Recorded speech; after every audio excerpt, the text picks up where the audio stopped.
అంశములు మనం చూసేందుకు వచనాల్లో దేవుని వాక్యాన్ని బట్టే తప్ప వాక్యాన్ని బయటకు మనం ఏమి చెప్పుకోవడానికి లేదండి. ఏమి లేదు. చెప్పు. నేను ముగ్గురు దేవుళ్ళు అని చెప్పను. అక్కడ ఉన్నావు రా. ముగ్గురు దేవుళ్ళు అని మీరు చెప్పాలి. అదే రవి గారి ఇంటికి రా. ముగ్గురికి మనుషులు మరి అక్కడ మనుషులు అండి. మీరు శరీరం అయిపోయిందండి. ముగ్గురు శరీరం, ముగ్గురు మనుషులు. ఐదు వచ్చే గమ్మంటే ఇప్పుడే స్టార్ట్ అయింది. దేవుడు ఆత్మస్వరూపి. లేదు అడుగుతున్నారు రా. నలుగురు వచ్చారు. ఆత్మస్వరూపిగా ఉన్నటువంటి దేవుడు పరలోకంలో ఉన్నది ఒక్కడే. కాబట్టి మొట్టమొదటి నుంచి కూడా దేవుడు సృష్టి సృజించక ముందు సృష్టి సృజించిన కాలం నుంచి కూడా మనం చూసినట్టే పరిశుద్ధ గ్రంథంలో చూస్తే దేవుడు ఒక్కడే దేవుడై ఉండి ఆయన ఆత్మస్వరూపిగా పాత నిబంధన గ్రంథములు మనం చూస్తున్నప్పుడు ఆయన ఆత్మస్వరూపిగానే ఎవరితో మాట్లాడినా ఆయన స్వరము మాత్రమే, సృష్టి సృజించినప్పుడు ఆయన వాక్కు మాత్రమే, ఆ నోటి మాట చేత మాత్రమే సృష్టి సృజింపబడినది, ఆయన నోటి మాట చేత. ఓకే, నెక్స్ట్ ఏంటంటే ఆయన మోషేతో మాట్లాడినా లేకపోతే యెహోషువతో మాట్లాడినా ఎవరితో మాట్లాడినా పాత నిబంధన గ్రంథం వరకు మనం చూసినట్లయితే దేవుడు ఆత్మ, ఆయన ఆత్మస్వరూపిగానే ఉన్నారు. ఇవ్వండి, ఆత్మస్వరూపిగా ఉన్నటువంటి దేవాతి దేవుడు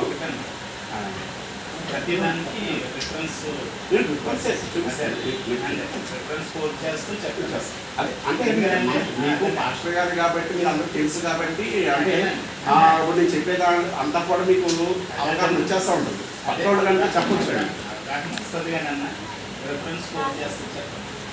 బైబిల్ తీసుకున్నా మీరు కూడా తీసి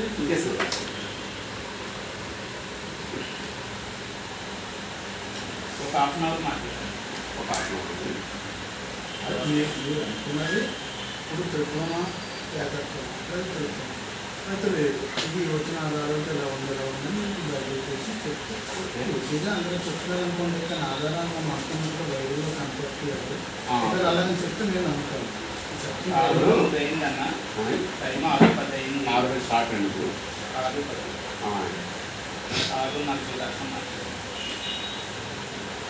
ఒక్క నిమిషం ఇచ్చారా? అయితే ఇక్కడ మనం చూస్తున్నట్లయితే మత్తయి సువార్తలో 28వ అధ్యాయంలో యేసు ప్రభువు ఒక మాట చెప్పిన మాటను బట్టి, అంటే నేను మన అంశం కూడా అదే కాబట్టి ఆ మాటను బట్టి నేను పెట్టాను. 28వ అధ్యాయంలో తండ్రి యొక్కయు కుమారుని యొక్కయు పరిశుద్ధాత్మ యొక్కయు నామములోనికి వారికి బాప్తిస్మము ఇచ్చు నేను మీకు ఏ సంగతులు ఆజ్ఞాపించుకున్న వాటన్నిటిని లేకొనవాలని వారికి బోధించండి. ఇదిగో నేను యుగ సమాప్తి వరకు సదాకాలం నేను మీతో కూడా ఉంటాను అని చెప్పేసి యేసుక్రీస్తు ప్రభు వారు చెప్పడం జరిగింది. ఈ యొక్క మత్తయి సువార్త 28వ అధ్యాయంలో ఈ మాటను బట్టి నేను ఇప్పుడు మన అంశం ఏంటంటే తండ్రి యొక్కయు కుమారుని యొక్కయు పరిశుద్ధాత్మ యొక్కయు నామంలో బాప్తిస్మము ఇవ్వండి. ఎస్, అక్కడి నుంచి యేసు ప్రభువు చెప్పిన మాట, ఆ మాటను బట్టి మనం ఎవరికి వెళ్ళామండి. అయితే నేను మొట్టమొదటిగా ఆది యందు వాక్యము ఉండేను, వాక్యము దేవుని యొద్ద ఉండేను, వాక్యము దేవుడై ఉండేది. వాక్యము అనగా అర్థం ఏంటంటే వాక్యము అనగా అర్థం ఏంటంటే వాక్యం అండి. యోహాను సువార్త 1వ అధ్యాయం 1వ వచనం.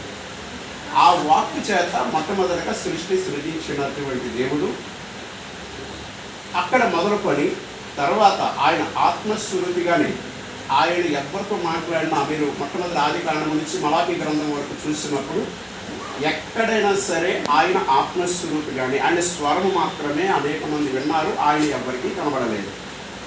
అవునండి. అయితే పాత నిబంధన ప్రకారంగా మనం చూసినట్లయితే ఆ విధముగా జరిగింది. క్రొత్త నిబంధన ప్రకారంగా మనం చూసినట్లయితే ఆ వాక్యే ఆది యందు ఉన్నటువంటి వాక్యమే, అంటే వాక్యే దేవుడై ఉన్నటువంటి ఆ దేవుడే శరీరమును ధరించి కృపాసత్య సంపూర్ణుడిగా మన మధ్యలో నివసించాడు అని చెప్పి యోహాను గారు యోహాను సువార్త 1వ అధ్యాయం 14వ వచనంలో మనకు కనబడతారు. ఆ వాక్యు అంటే శరీరధారి ఎవరొచ్చారు? యేసుక్రీస్తు ప్రభువు వచ్చాడు. ఆ వాక్యే శరీరాన్ని ధరించి ఆత్మస్వరూపమైనటువంటి దేవాతి దేవుడు శరీరమును ధరించి ఆయన మన మధ్య నివసించాడు అని చెప్పారు యోహాను గారు. తర్వాత మనం పైన వచనములు చూసినప్పుడు ఆ యోహాను సువార్తలో ఆయన లేకుండా ఏదియూ కలగలేదు ఈ సృష్టిలో. యేసుక్రీస్తు ప్రభువారి గురించి చెప్పబడినటువంటి మాటలండి. అక్కడ ఎవరు చెప్పిన అపోస్తులు బోధనలోనూ ఎక్కడ మీరు చూసినా యేసుక్రీస్తు ప్రభువారి గురించి వారు అనేక సువార్తలతో కూడా యేసుక్రీస్తు నామమును గురించి, యేసుక్రీస్తు ప్రభువారి గురించి, యేసుక్రీస్తు ఆయన గురించి సమస్తము మొట్టమొదట మీరు భక్తి సువార్త కలిసి ప్రకటన గ్రంథం వరకు చూసుకుంటే యేసుక్రీస్తు ప్రభువారి గురించి సువార్త ఎక్కువగా అపోస్తులు బోధలో కనబడుతుంది. అయితే ఇక్కడ మనం చూస్తున్నట్లయితే ఒకసారి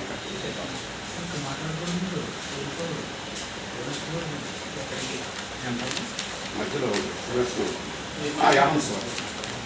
అయితే ఇక్కడ యోహాను సువార్త 1వ అధ్యాయం 3వ వచనంలో కలిగి ఉన్నది ఏదియో ఆయన లేకుండా కలగలేదు, యేసుక్రీస్తు ప్రభువారు లేకుండా కలగలేదు.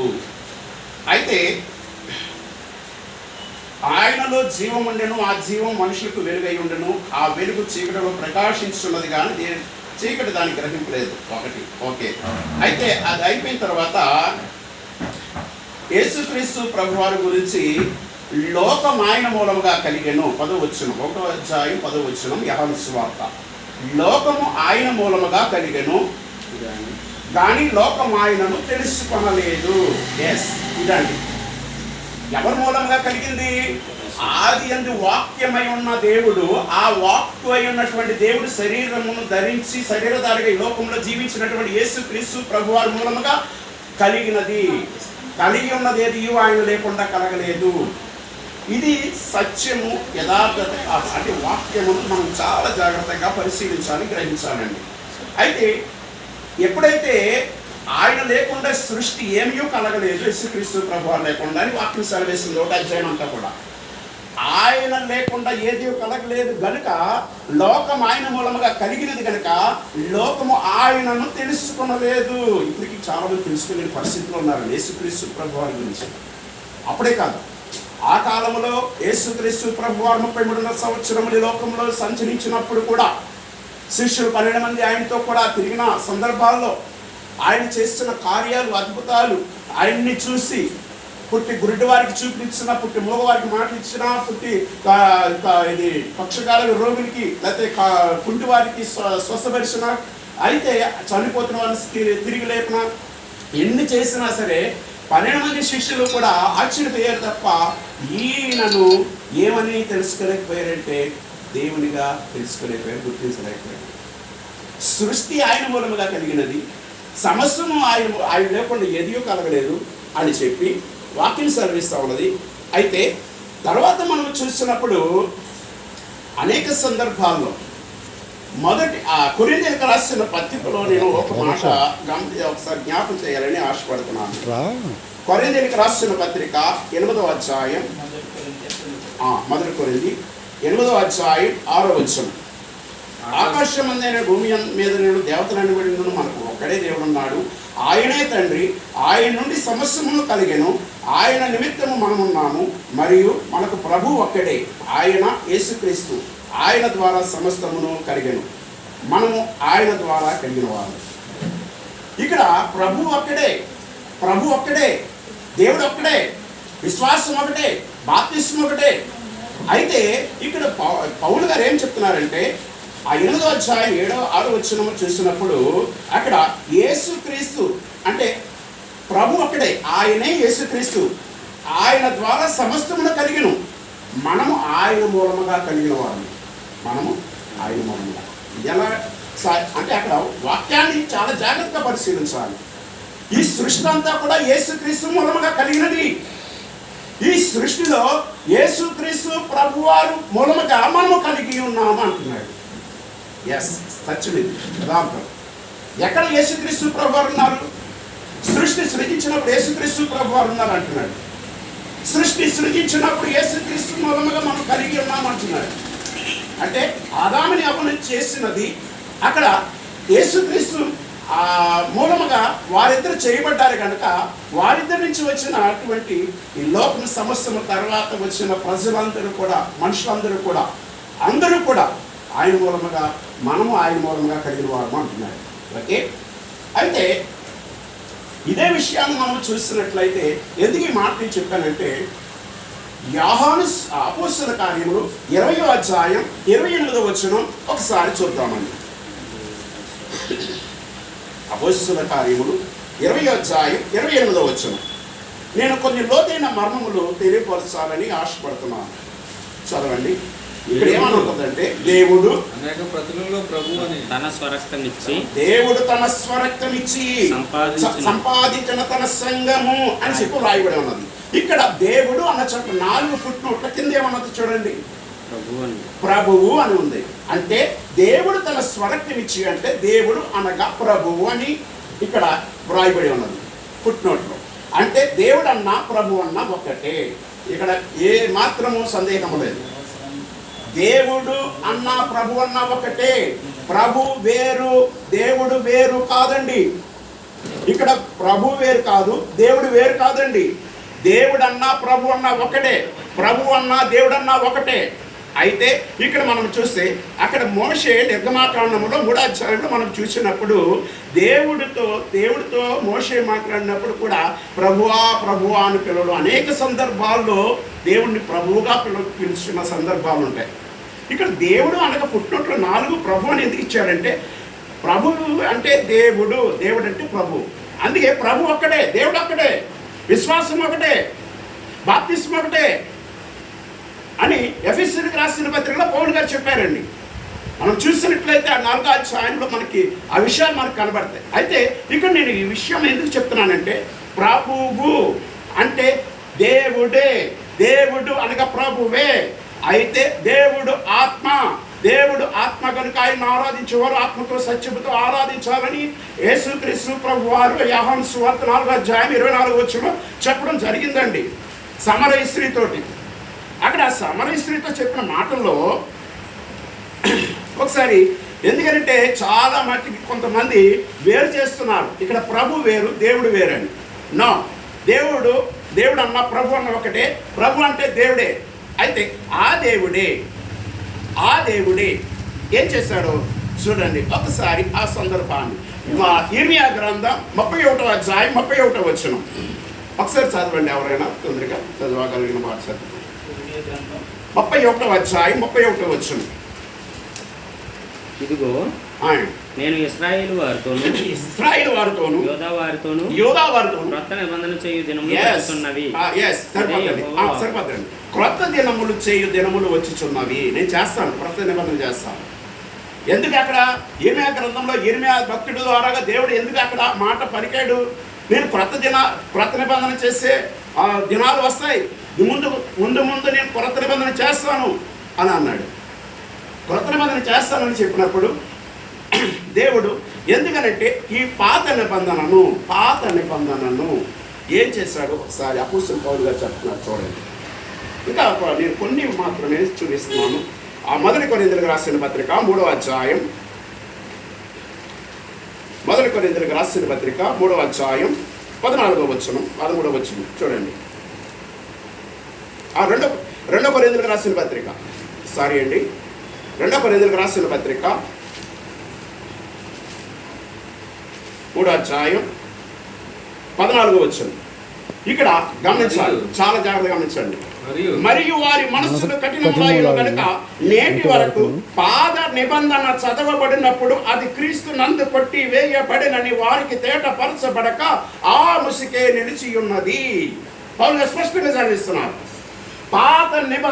ఆ పాత నిబంధన చదవబడినప్పుడు క్రీస్తు నందు కొట్టి వేయబడినది.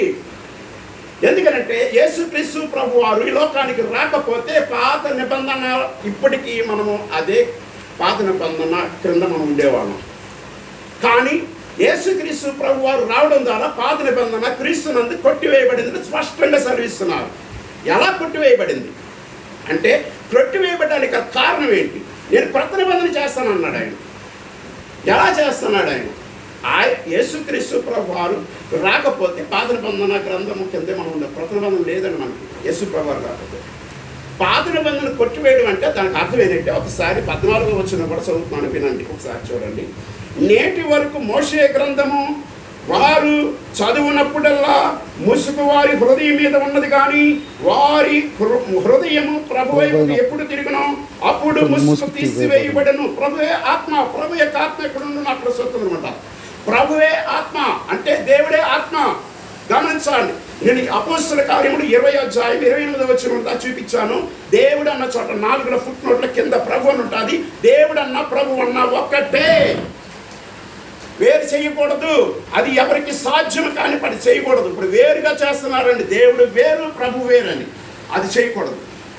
గమనించండి, ఎందుకనంటే ఇక్కడ ఈ వాక్యమును మనం చూస్తున్నట్లయితే అక్కడ ఇశ్రాయేలు ప్రజల గురించి వారు అపోస్తులు ఇంకా వారి కాలంలో ఇంకా యేసుక్రీస్తు ప్రభు వచ్చిన తర్వాత కూడా వారు ఏమన్నారు, పాత నిబంధన అనగా ధర్మశాస్త్రం కిందే వారు ఉన్నారు.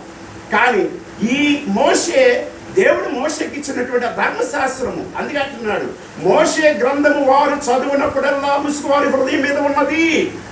ప్రభు వైపుకి వారు ఎప్పుడైతే తిరుగుతారో యేసుక్రీస్తు ప్రభు ఆయన దేవుడు గనుక ఆయన వైపుకి ఎవరైతే తిరుగుతారో అప్పుడు వారి హృదయం మీద ఉన్న ముసుగు తొలగిపోతుంది అని చెప్పారండి. అదండి అసలు రహస్యం. అందుకే ఇక్కడ హెబ్రీయులకు రాసిన పత్రికలో పౌలు గారు అదే చెప్పారు. హెబ్రీయులకు రాసిన పత్రిక చూడండి, 9వ అధ్యాయం 8వ అధ్యాయం, హెబ్రీయులకు రాసిన పత్రిక 8వ అధ్యాయం నేను చదువుతానండి. 8వ వచనం. అయితే ఆయన ఆపేక్షించి వారితో ఇలాగ చెప్పుచున్నాడు, ప్రభు ఇట్లైనను ఇదిగో ఒక కాలము వచ్చుచున్నది, అప్పటిలో ఇశ్రాయేలు ఇంటి వారితోను యోధా ఇంటి వారితోను నేను క్రొత్త నిబంధన చేయుదును అని నేను ఐగుప్తు దేశం నుండి ఏంటన్నారు వీరి పితరులు రప్పించుటకై వారిని చెయ్యపట్టుకున్న దినమున వారితో నేను చేసిన నిబంధన వంటిది కాదు. ఎస్, ఇక్కడ పౌలు గారు అది చెప్పుకొస్తున్నారండి. ఏమని?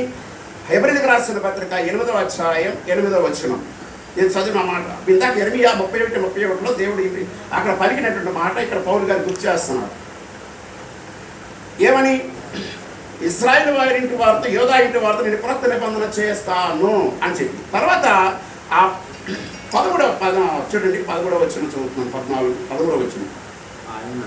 ప్రభు సెలవిచ్చుచున్నాడు, ఆయన క్రొత్త నిబంధన అని చెప్పుట చేత మొదటిది పాతదిగా చేసి ఉన్నాడు, ఏది పాత గిలిగి ఉడికిపోవును అది అదృశ్యమవుటకు సిద్ధముగా ఉన్నది.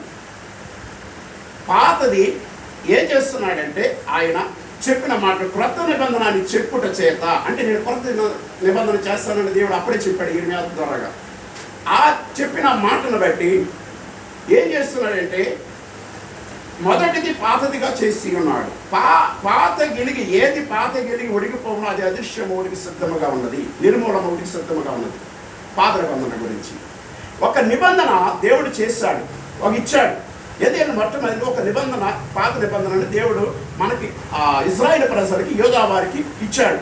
ఇచ్చిన తర్వాత వారు ఆ విధంగానే ఏవైతే దేవుడు చెప్పాడో ఐగుప్తు నుండి ఇశ్రాయేలు ప్రజలను నడిపించి వారు దేవుడు చెప్పినట్లుగా వారు చేయని కారణాలను బట్టి సమస్యను అంతా కూడా మనం చూస్తే ఆదికాండం నుంచి మలాకీ గ్రంథం వరకు కూడా మనం చూసినట్లయితే దేవుడు వారికి మోషేకి ఇచ్చిన ధర్మశాస్త్రమును బట్టి ఇక్కడ పాత నిబంధన అంతా కూడా ఏం చేశాడంటే పాతదిగా చేసి ఉన్నాడు, అది నిర్మూలమవుటకు, అంటే అది కింద ఫుట్ నోట్లు ఇచ్చాడు, నిర్మూలమవుడికి సిద్ధంగా ఉన్నది.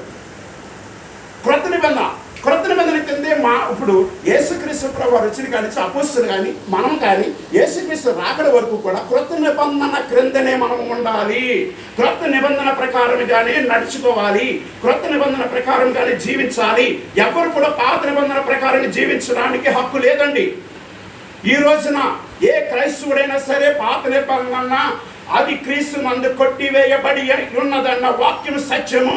ఆ సత్యమును మనం గ్రహించినట్లయితే మన హృదయం మీద ఉన్న ముసుగు తొలగిపోయి మనం క్రీస్తుకి సమీపముగా ఉండి, క్రీస్తు మనకి సమీపముగా ఉండి మనము క్రీస్తు యొక్క వాక్యము మన హృదయంలో నివసించినట్లుగా ఉండాలని కొలస్సీలకు రాసిన పత్రిక 3వ అధ్యాయం 15-16 వచనాల్లో మనకు కనబడతారు.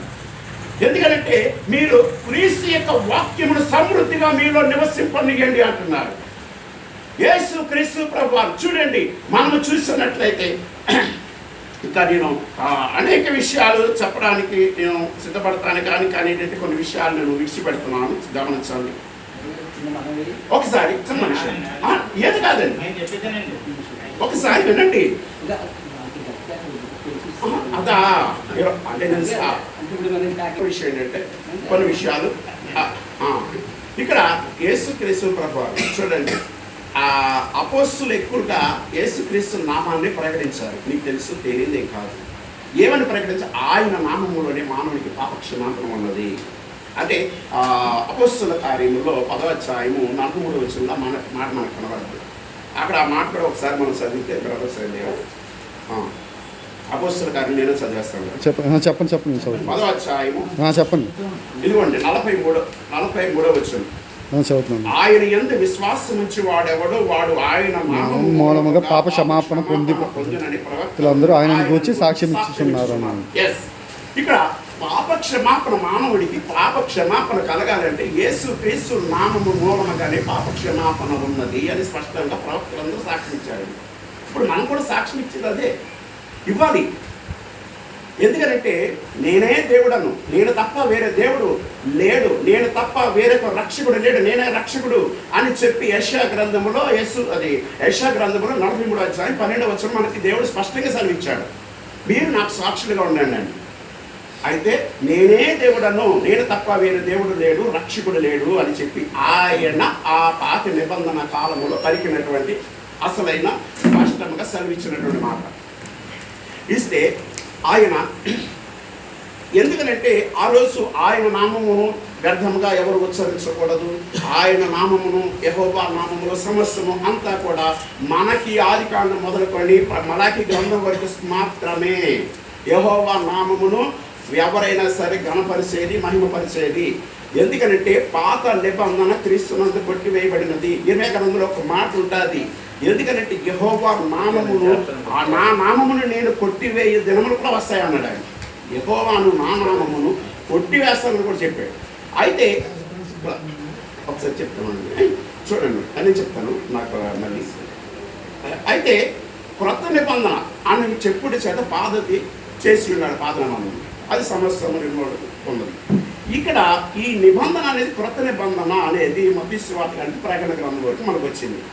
యేసుక్రీస్తు ప్రభు వారి లోకానికి రావడంగా సమస్యము ఆయన మూలముగా కలిగినది, ఆయన లేకుండా ఏమీ కలగలేదు, ఆయనే అని చెప్పి. అయితే ఇక్కడ కొన్ని సందర్భాల్లో అపోస్తులు యేసుక్రీస్తు ప్రభు వారి గురించి చెప్పేటప్పుడు ఆ బ్రదర్ లేరని చదివాను, చెప్పండి, నేను చదువుతాను.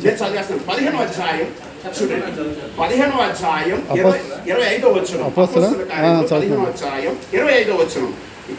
కనుక మనుషులను ఏర్పరిచి మన ప్రభువైన యేసుక్రీస్తు పేరు కొరకు తమను తాము అప్పగించిన బర్నబా పౌలు అను మన ప్రియులతో కూడా మీ యొద్ద పంపుట యుక్తమని మాకందరికీ ఏకాభిప్రాయం కలిగింది. ఇక్కడ అపోస్తులు అయి చూడండి, పౌలు, బర్నబా అంటే వీరిద్దరి గురించి ఇక్కడ చూడండి ఏమని చెప్తున్నారంటే, కనుక మనుషులను ఏర్పరిచి మన ప్రభు అయిన యేసుక్రీస్తు పేరు కొరకు తమను తాము అప్పగించుకున్న బర్నబా, పౌలు అను తన ప్రియుడితో కూడా మీ యొద్దకు పంపడం యుక్తమని మాకు ఏకాభిప్రాయం కలిగి ఉన్నది. అంటే అక్కడ దేనికనంటే వాళ్ళు ఆ పైన వచనాల్లో మనం చూసినప్పుడు ఏం జరిగిందంటే, కొంతమంది వెళ్ళి మళ్ళీ అదే పాత నిబంధన అనగా ధర్మశాస్త్రములు బోధిస్తున్నారండి. అంటే అన్ని కొన్ని మామూలుగా చెప్పేస్తున్నాను. అయితే పైన 20-21 వచనం, 19-20-21 వచనాన్ని చూస్తే వాళ్ళు ఆ క్రీస్తుని గురించి ప్రకటించట్లేదు, యేసుక్రీస్తు నామాన్ని ప్రకటించట్లేదు. వారు పాత నిబంధనని ప్రకటిస్తున్నారు, ఆ ధర్మశాస్త్రాన్ని ప్రకటిస్తున్నారు. అందుకని వాళ్ళు వారికి తెలియక, వారు నా యొద్ద నుంచే వెళ్ళారు కానీ వారికి తెలియక అలా చేస్తున్నారు.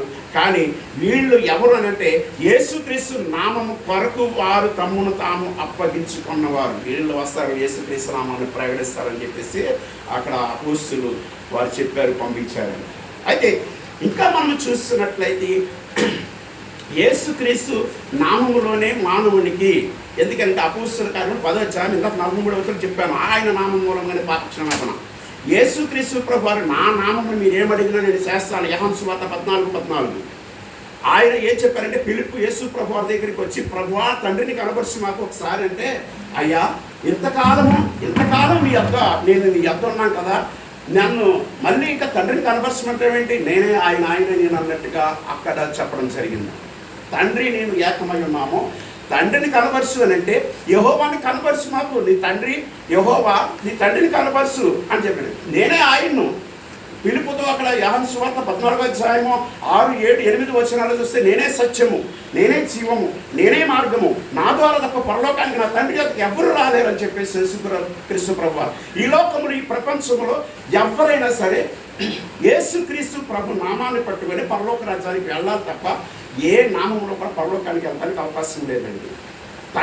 తండ్రిని కనపరుచు ప్రభు అని పిలుపు పడితే, అయ్యా అక్కడ ఏమని చెప్పాడంటే, ఇంతకాలం మధ్య నా మళ్ళీ తండ్రిని కనపరచమంటానేంటి, అక్కడ అదే చెప్పారండి యేసు ప్రభు.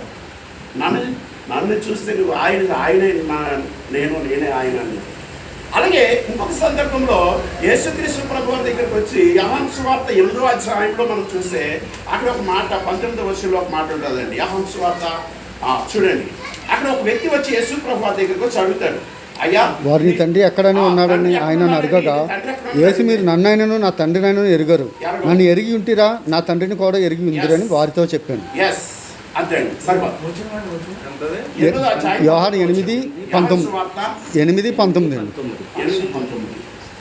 ఏమండి ఇక్కడ ఎందుకు మాట చెప్తానంటే చాలా ప్రాముఖ్యమైన విషయం అండి. నేను చెప్పేది అంటే ప్రాముఖ్యమైన విషయాలు ఇవి మనకి. ఎందుకనంటే యోహాను సువార్త 8వ అధ్యాయం 18, 19 వచనాల్లో నీ తండ్రిని కనపరుచు ప్రభు అంటే, ఇంతకాలం నీకు ఇంకా నువ్వు అడుగుతావేంటి, నువ్వు నన్నుగా నన్ను ఎరిగి ఉంటావు, నా తండ్రిని ఎరిగి ఉంటావు, లేకపోతే నీకు తెలియదు, నేను తెలియదంటే నీకు నా తండ్రి కూడా తెలియదు అని చెప్పేసి. అయితే ఇక్కడ ఆ 24వ వచనంలోకి వచ్చేటప్పటికి యేసు ప్రభు అన్నారు, అక్కడ అన్నారండి 24వ వచనం, కాగా మీ పాపములను నేనే ఆయననని మీరు విశ్వసించని ఎడల మీ పాపముల వంటి మీరు చనిపోతారని వారితో చెప్పాను. ఎందుకంటే నేనే ఆయనను అనగా నేనే తండ్రిని అని మీరు విశ్వసించకపోతే, అక్కడ పైన అడిగారండి 18, 19 వచనాల్లో ఒక వ్యక్తిని తండ్రిని కనపరుచు ప్రభు అని.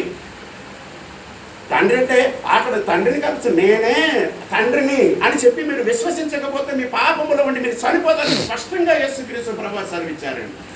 ఆ తర్వాత మనం 25 వచనానికి అప్పుడు వాళ్ళు అక్కడ అనుకుంటున్నారు, అక్కడ శిష్యుడు ఆయన తండ్రిని గురించి ఆయన చెప్పాడు, కానీ వాళ్ళు గ్రహించలేదు, వాళ్ళు తెలుసుకోలేకపోయారు. యేసుక్రీస్తు ప్రభువారు నేనే ఆయనే నేనని చెప్పేసి స్పష్టంగా సెలవిచ్చారు. అంటే అర్థం ఏంటంటే అక్కడ మీకు చూసినట్లయితే ఇంక చాలా సందర్భాల్లో, ఎందుకంటే తండ్రి, కుమార, పరిశుద్ధాత్మ, ఇక్కడ మనం ఏక దేవుడు అని నేను ఎలా చెప్పుకొచ్చాను. ఇప్పుడు ఒకసారి ఇక్కడ మనం ఆ పాత నిబంధనలోకి వచ్చేటప్పటికి తండ్రిగా ఆయన యెహోవాగా ఆయన కనబడ్డాడు. ఆయన యేసుక్రీస్తు శరీరాన్ని ధరించి ఈ లోకానికి వచ్చాడు. ఎందుకంటే యేసు అనగా రక్షకుడు, క్రీస్తు అనగా అభిషిక్తుడు. యేసు అని గమనించండి, మనకు తెలుసున్న విషయమే. యేసు అంటే దానికి అర్థం రక్షకుడు, క్రీస్తు అంటే అభిషిక్తుడు. యేసు క్రీస్తు. అందుకే అపోస్తులు ఇంటింటికి వెళ్ళి బోధించేవారు యేసే క్రీస్తు అని. అంటే యేసు ఈ రక్షకుడే. యేసు ప్రభు ఎవరు అనుకుంటున్నారు? అభిషిక్తుడు.